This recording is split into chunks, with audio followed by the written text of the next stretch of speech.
Hello বন্ধুরা, তোমরা সবাই কেমন আছো? আশা করি তোমরা সবাই খুব ভালো আছো। এটা কালকেরকার ভিডিও, তো এডিট করে তোমাদেরকে দেখানো হয়নি, তো সময় হয়ে ওঠেনি, তো তার জন্য সরি, সবার কাছে ক্ষমা চাইছি। আর আমাদের বাড়িতে গোপাল পুজো হচ্ছে, যদিও ঠাকুর ঘরেতে গোপাল ঠাকুর নেই, তবুও আমাদের জন্মাষ্টমীর দিনকার এরমভাবে পুজো দিতে হয়। তো ঠাকুরমশাই এসে পুজো করে দিয়ে চলে গেছে, আর আমি তোমাদেরকে আমাদের ঠাকুরঘরটা দেখাচ্ছি। তো এই এই পুজোর জোগাড়টা পুরো আমি নিজের হাতে করেছি। এই প্রথমবার পুজোর দায়িত্ব পুরোপুরি নিজে নিয়ে করেছি, সম্পূর্ণটা এই নাড়ুগুলো পর্যন্ত আমি করেছি। এখানে আছে তালের বড়া, নারকেল নাড়ু, ক্ষীরের নাড়ু,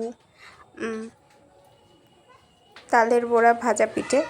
আর তারপরে প্রণাম করে আমি এবারে প্রসাদগুলো তুলে নেব, নিয়ে সবাইকে দিয়ে দেবো প্রসাদগুলো।